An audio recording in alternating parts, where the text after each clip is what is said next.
আজ আমি আপনাদের দারুণ স্বাদের আবার খাবো মিষ্টির রেসিপি বানানো দেখাবো। এইভাবে একবার আবার খাবো মিষ্টির রেসিপিটা বাড়িতে বানিয়ে দেখতে পারেন। একবার বাড়িতে বানিয়ে খেলে আবারও বানাতে ইচ্ছে করবে, তাই তো এর নাম আবার খাবো সন্দেশ। তো চলুন মিষ্টিগুলো বাড়িতে বানানো শুরু করা যাক। নমস্কার, আমি রুমি, আপনাদের সবাইকে আবারও একটা দারুণ স্বাদের রেসিপিতে স্বাগত। প্রথমে একটা বড় সাইজের ট্রে নিয়েছিলাম, তার মধ্যে জল ঝরানো 200 গ্রাম ছানা নিয়েছি।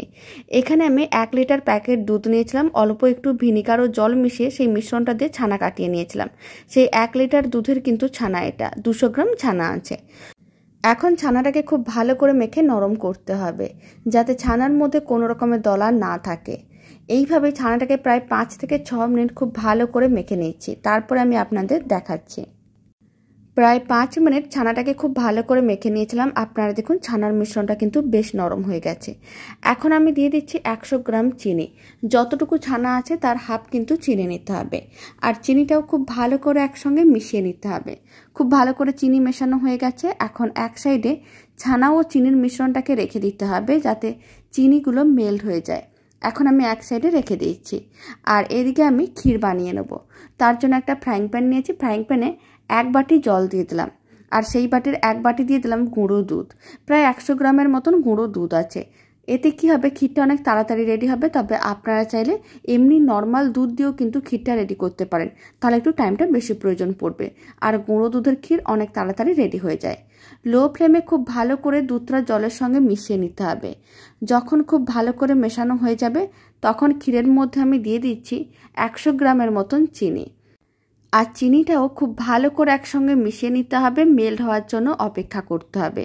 খুব ভালো করে মিশিয়ে নেওয়ার পরে মিশ্রণটার মধ্যে দিয়ে দিতে হবে অল্প একটু এলাচ গুঁড়ো। এতে ক্ষীরের স্বাদও ভালো হবে, আর আবার খাবো সন্দেশটা খেতেও ভালো লাগবে। খুব ভালো করে মেশানো হয়ে গেছে। এখন 1 চিমটের মতন এলাচ গুঁড়ো দিয়ে দিচ্ছি। এলাচ গুঁড়োটাও একসঙ্গে ভালো করে মিশিয়ে নিতে হবে। তারপরে ফ্লেমটা মিডিয়াম টু হাইতে করে কন্টিনিউ নাড়াচাড়া করে মিশ্রণটাকে ঘন করে ক্ষীরে পরিণত করতে হবে। ক্ষীরটা বানানো একেবারে সহজ। বাড়িতে এইভাবে একবার গুঁড়ো দুধের ক্ষীর বানিয়ে দেখতে পারেন, খেতেও বেশ ভালো হয়। প্রায় 3 থেকে 4 মিনিট পরে দেখাচ্ছি, মিশ্রণটা কিন্তু আগের থেকে অনেকটাই ঘন হয়ে গেছে। এইভাবে নাড়াচাড়া করে মিশ্রণটাকে আরও ঘন করে একেবারে শুকনো করে নিতে হবে, যাতে ফ্রাইং প্যান থেকে আলাদা হয়ে যায়। আরও 5 মিনিটের মতন মিডিয়াম ফ্লেমে নাড়াচাড়া করে নিয়েছিলাম। আপনারা দেখুন মিশ্রণটা কিন্তু ফ্রাইং প্যান থেকে আলাদা হয়ে গেছে, তার মানে বুঝে নিতে হবে ক্ষীরটা রেডি করা হয়ে গেছে। এখন ফ্লেমটা অফ করে দিতে হবে, আর মিশ্রণটাকে একটা বড় ট্রের মধ্যে নামিয়ে নিচ্ছি। যেই ট্রের মধ্যে আমি ছানাটা মেখেছিলাম ঠিক সেই ট্রের এক সাইডে রেখে দিয়েছি।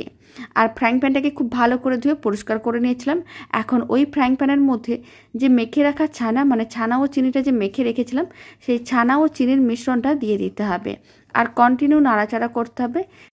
আর যখন সম্পূর্ণ চিনিগুলো মেল্ট হয়ে যাবে, তখন দেখতে পাবেন যে মিশ্রণটা থেকে জল আলাদা হয়ে যাচ্ছে। আর এইভাবে কিন্তু মিডিয়াম টু হাই ফ্লেমে নাড়াচাড়া করতে হবে, তাহলে মিশ্রণটা অনেক তাড়াতাড়ি শুকনো হয়ে যাবে। আবার খাবো মিষ্টির রেসিপিটা বানানো একেবারেই সহজ, দোকান থেকে কেনার প্রয়োজনও পড়বে না। বাড়িতে এইভাবে মিষ্টির রেসিপিটা একদিন বানিয়ে দেখতে পারেন। খুব কম সময় কম উপকরণে বানানো যায়, আর খেতে তো ভীষণ ভালো হয়। আপনারা দেখুন মিশ্রণটা থেকে কিন্তু জল আলাদা হওয়া শুরু করে দিয়েছে, তার মানে চিনিগুলো মেল্ট হয়ে গেছে। এখন ফ্লেমটা লোতে রেখেছি, আর আমি এই মিশ্রণটার মধ্যে দিয়ে দিচ্ছি 50 গ্রামের মতন গুঁড়ো দুধ। গুঁড়ো দুধ দেওয়ার কারণে ছানার মিশ্রণটা কিন্তু অনেকটা সুন্দরভাবে রেডি হবে, এতে মিষ্টিগুলো বানাতেও সুবিধা হবে। আর আপনাদের কাছে যদি গুঁড়ো দুধ না থাকে, খোয়া ক্ষীরও দিতে পারেন। আর যদিও খোয়া ক্ষীরটা বাড়িতে সবসময় থাকে না, আর গুঁড়ো দুধটা খুব সহজে পাওয়া যায়, তাই আমি এখানে গুঁড়ো দুধই দিলাম।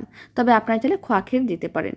খুব ভালো করে মেশানো হয়ে গেছে। এবার নাড়াচাড়া করে মিশ্রণটাকে একটু শুকনো করতে হবে, আর লো ফ্লেমে গুঁড়ো দুধটা ভালো করে মেশাতে হবে, নাহলে কিন্তু গুঁড়ো দুধ দলা পাকিয়ে যেতে পারে। প্রায় 5 মিনিট মিশ্রণটাকে এইভাবে একটু নাড়াচাড়া করে নিয়েছিলাম। আপনারা দেখুন মিশ্রণটা আগে থেকে অনেকটাই শুকনো হয়ে গেছে। এখন ফ্লেমটা অফ করে একটা ট্রের মধ্যে নামিয়ে নিতে হবে। দুটো মিশ্রণই আমি বড় ট্রের মধ্যে নিয়ে নিয়েছিলাম, তারপর ঠান্ডা করে নিয়েছিলাম। প্রায় 30 মিনিট ফ্যানের নিচে রেখে ঠান্ডা করে নিয়েছিলাম। এখন প্রথমে আমি ক্ষীরের মিশ্রণটা থেকে অল্প একটু মিশ্রণ নিয়ে নিলাম, আর এইভাবে গোল বলের মতন করে বানিয়ে নিতে হবে। প্রত্যেকটা ক্ষীরের বল এইভাবে গোল বলের মতন করে বানিয়ে নিতে হবে। আর বাকি যে ছানার মিশ্রণটা আছে, সেই মিশ্রণটাকে নিয়ে এইভাবে প্রথমে একটু হাতে ভালো করে মেখে নিতে হবে। ভালো করে মেখে নেওয়ার পরে আপনারা দেখতে পাবেন যে মিশ্রণটা কিন্তু সুন্দরভাবে একটা ডোয়ে পরিণত হয়ে যাচ্ছে বা দলা পাকিয়ে যাচ্ছে। তাহলে মিষ্টিগুলো খুব সুন্দরভাবে রেডি হবে। কিন্তু ঠান্ডা হওয়ার পরে মিশ্রণটা কিন্তু একেবারে ঝুড়ো ঝুড়ো হয়ে যায়। তাই এইভাবেই হাতে খুব ভালো করে মেখে নিতে হবে। আর তারপরে অল্প একটু তেল নিতে হবে। হাতে তেলটা ব্রাশ করে নেওয়ার পরে কিছুটা করে মিশ্রণ নিতে হবে। গোল বলের মতন করে বানিয়ে তারপর একটু প্রেস করে চ্যাপটা করে মাঝখানে ক্ষীরের বলটা দিয়ে দিতে হবে। আর খুব ভালো করে এইভাবে আটকে নিতে হবে। আবারও ভালো করে গোল করে বল রেডি করতে হবে। তাহলেই রেডি হয়ে যাবে আবার খাবোই সন্দেশ। এখন আমি আপনাদের আবারও একটা মিষ্টি বানানো দেখিয়ে দিচ্ছি। তার জন্য আবারও কিছুটা পরিমাণ ছানার মিশ্রণ নিয়ে নিতে হবে। আর ছানার মিশ্রণটা নেওয়ার পরে প্রথমে হাতে এইভাবে গোল বলের মতন করে বানিয়ে নিতে হবে। গোল বলটাকে একটু প্রেস করে চ্যাপটা করে নিতে হবে যাতে ক্ষীরের বলটা দিতে সুবিধা হয়। এইভাবে কিন্তু মিষ্টির রেসিপিটা বাড়িতে একদিন হলেও বানিয়ে দেখতে পারেন। ক্ষীরের বলটা মাঝখানে রেখে ভালো করে এইভাবে ছানার যে মিশ্রণটা আছে সেটা দিয়ে কোট করতে হবে যাতে ক্ষীরের বলটা মাঝখানে থাকে। আর খুব ভালো করে কোট করে নেওয়ার পরে এইভাবে কিন্তু আবারও বলের মতন বানিয়ে নিতে হবে। তাহলেই রেডি হয়ে যাবে দারুণ স্বাদের এই মিষ্টি। বাকি সমস্ত মিষ্টিগুলো একইভাবে রেডি করে নিচ্ছি। তারপরে আমি আপনাদের একসঙ্গে সমস্ত মিষ্টিগুলো দেখাচ্ছি। সমস্ত আবার খাবো মিষ্টিগুলো রেডি করা হয়ে গেছে। এদিকে একটা ছোট্ট বাটির মধ্যে অল্প একটু দুধ আর কয়েকটা কেশর দিয়ে রেখেছিলাম। সেখান থেকে একটা করে কেশর তুলে এইভাবে মিষ্টির উপরে রেখে দিতে হবে। এতে মিষ্টিগুলো দেখতে আরও অনেক বেশি ভালো লাগবে। তবে আপনারা চাইলে দিতেও পারেন, নাও দিতে পারেন।